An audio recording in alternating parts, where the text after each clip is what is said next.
Yeah. Hi there. Yeah, thanks for joining me. I'm just wondering here, you're going to big fight here with Jazza, and you're kind of friends. You've sparred a lot of rounds together. Does that make it easier or harder, in your opinion, to prepare for an encounter like this? The thing is, we're friends in terms of we help each other out in spar and everything else. But really, in this game, you don't really have friends. We respect each other. But when we get in that ring Saturday night, when I'm gonna be taking his head off, and he's gonna be trying to take my head off. He's someone who's helped you out in the past with sparring because he's a good southpaw. Now you're actually fighting him. Have you been able to make the relevant get the relevant sparring in to actually work on fighting Jazza? Yeah, the thing is, look, we've had all different kind of kids in the gym sparring. I've been sparring a kid called Jake Petit, Dante Dixon, Cash Ashfaq, Ron the Sharp Clark. We've got a super middleweight kid called Bradley in the gym, and we've just mixed it up. Just mix it up in a southpaw to southpaw. None of them. You're not going to get someone exactly like Jazza, but that's how it is, isn't it? You've got completely opposing styles. You're the slickster with the good punch power. Jazza's got the work rate, etc. Do you think that's going to lead to you cancelling each other out early and being very cagey, or do you feel that that's going to lead to more of an explosive fight? I think it'll be an explosive fight. I think, listen, he's going to come to fight, and I'm going to come to fight, and I do believe it'll be an exciting fight. Just one final one, please, mate. You've said on record that you believe you're gonna win in spectacular fashion. What exactly did you mean by that when you said you would win in spectacular fashion? I mean by that is,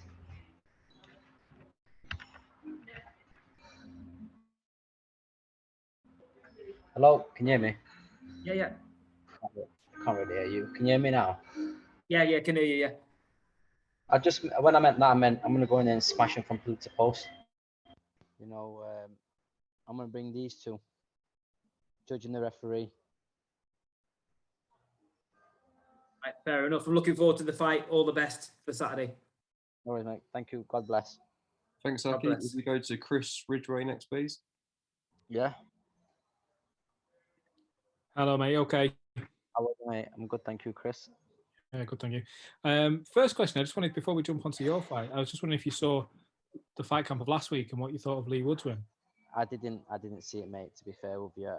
I'm happy for Lee Wood. He deserves it. He's been in the game a very long time, and he deserves to be world champion. Fair play. I guess similar kind of questions to Jazza earlier today. Yeah. You guys have fought in the past, albeit a very long time ago. Can you take anything from that first fight into this one, or is it completely new territory now?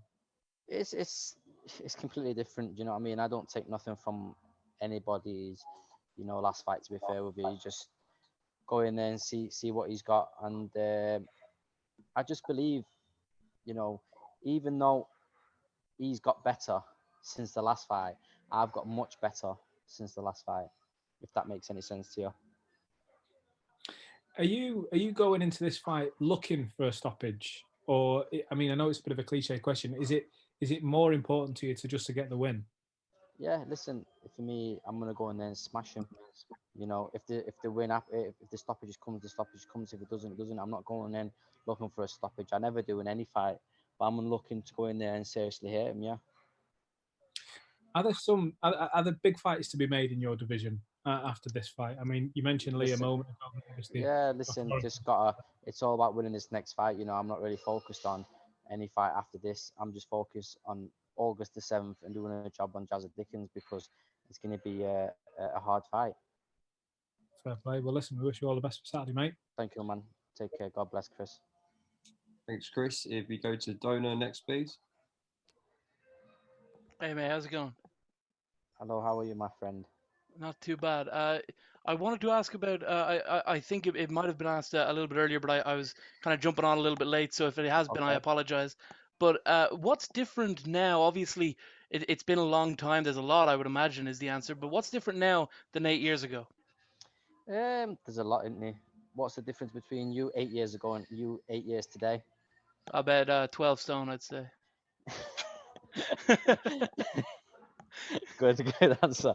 It's just different, innit? You know, you're both physically different, mentally, and in every aspect. You know, if he hasn't changed since the first fight, then he wouldn't be in this position he is now. If you know what I'm saying to you, he's learned from that fight and he's moved on and he's learned from fights after that. And I have, you know, I just believe, you know, I'm better than him in every department. I believe, you know, I've took less miles than he has, and I believe, you know, I just believe overall I'm better than him in every single department. He, of course, with the bookies, he's a massive underdog. Do you think that people are maybe the public are maybe taking him a little bit lightly, given how things went between you the last time?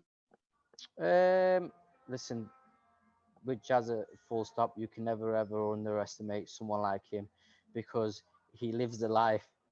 He'll give anyone a hard fight, and you know he's been in this game a very long time, and overall he's a decent fighter. He's very good. You know what I mean? I'm not taking no credit. I'm not saying he's he's not very good. I'm just saying overall he'll give anyone £26 in the world, you know, trouble. He look in his last fight, well, the fight before that, he beat Lee Wood, and Lee Wood's a world champion. So that says something about him. Do you know what I'm saying to you? So, you know, I do believe he's world class. I just believe I'm special. Last one from me. Of course, last weekend we saw a sort of a worrying situation where at the 11th hour they lost their main event. Have you been taking measures to make sure that you will not fail the test that Conor Benn did last week? Yeah, yeah, 100%. You know, I have a test every week. You know, let me just show you on my phone here. Oh, If you look down here, I've had a test every single week. Every single week, I've had a test.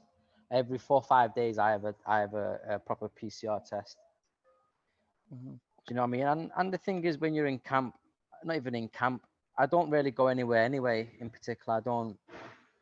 You know, I don't. I'm home gym, home gym. That's my routine. Thank you very much, Mir. Thank you, my man. Take care. Okay, if we go to Josh from Boxing Social next, please. Hi, mate. Hope you're well. How are you, mate? I'm good, my man. A couple from me. Firstly, you've been out of the ring for around 18 months now by the time you get back in. Yeah. And in that time, obviously, Jazz has been quite active. He had the golden contract and built up a bit of momentum. Do you think that'll play any part in the early stages of the fight while you look to find your rhythm and maybe shake off a bit of ring rust? Not really, you know. I just believe, well, when Floyd Mayweather boxed Marquez, he was out the ring for how long? 2 years. Long time. 2 years, whatever it was. He didn't really. I just think it all depends on what you do in that 2 year in the period that you're outside of the ring. In that 18-month time, I wasn't, you know, swanning around or out of camp or not training. I was always training, and you know, as long as you get the good sparring as well, you'll be okay. It just depends, and I just think certain fighters after a fight they disappear for 3 or 4 months, then they come back. It's going to take them 6 months to get back to where they're getting already, and then, you know, to get past that other point, they need to keep on training. I've trained all the way straight through. And another one from me.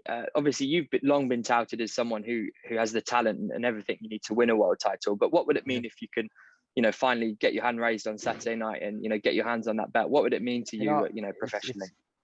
It's going to mean everything to me. You know, I've worked all my life to get to this position and to make sure, you know, Saturday night that IBF is coming back to Sheffield with me, 100%. And you know, I'm not going to go in there and just think, yeah, you know, I'm going to just beat Jazza. I'm going to go in there and smash him, literally.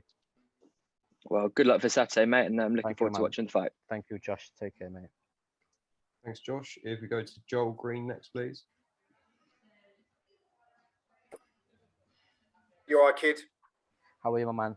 Yeah, good, really thank you, good. Joe. Just Good, say, good, good. followed your career. I think you're great, mate. And Thank you, No man. Mercy, I think, says it all on your hat as Yeah. you've been describing what you're going to do this Saturday. Yeah.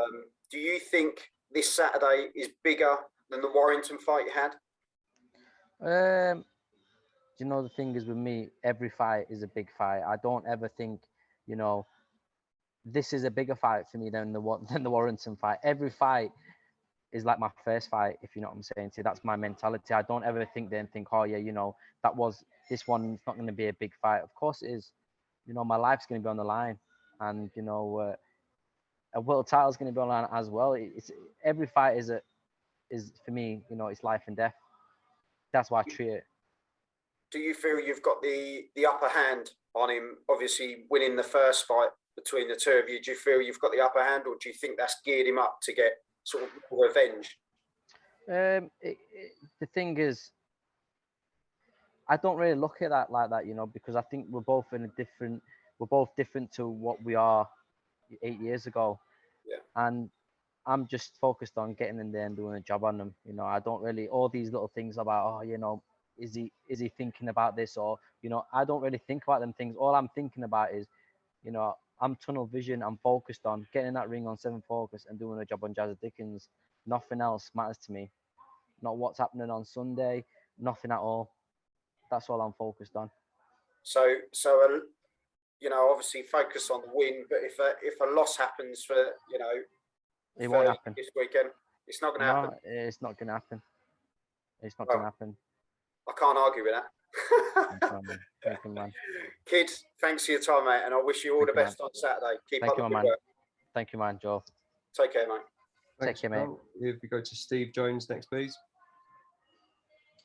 Barry, it's Steve from the Sheffield Star. I just wondered. How are you, Steve? Not too bad, thank you. Jazza said that he felt the Warrington loss has humbled you. I just wondered, has it? Humbled me in what way? As a fighter, I mean, I think there was an accusation of a bit of arrogance there previously. Yeah, it is. If that's what he thinks, then that's what he thinks. I can't really say much, can I? If that's the case, you know, humbled me in what way? I don't know. What impact did that loss have? You know, for me personally, I don't feel like I did lose the fight, and you know, on Saturday night, I'm going to be world champion, and that's all that matters. You know, I don't ever think, oh, you know, this or that. It's like, you know, is the impact of me knocking him out last affected him? I don't know. I don't really know. Do you know what I'm saying? I'm just focused on getting in the ring and doing a job on Jazza on Saturday night. What's Dom's advice been? And have you spoke to anyone else like Prince Naseem? Dom's advice and Prince Naseem is go in there and smash him. Brook him up. That's what Nas said to me to do. And the same with Dominic Kingo. I'm a bit late to this press conference, so apologies if this one's already been asked. But what can we expect? Obviously, it was a 10th round stoppage last time. Any predictions? I'm going to go in there and smash him from pillar to post. Doesn't matter what round. If I get the stoppage, it's good. If I don't care. I'm just going in there to win. Bring that IBF title back to Sheffield. That's all I'm focused on doing. One final one then. Is there a first thing you want to do when you become world champion? I'm not thinking. I'm just thinking about winning that world title on Saturday night. That's it. I'm not thinking that far ahead. Thanks for your time and good luck. Thank you, my man. God bless. Take care.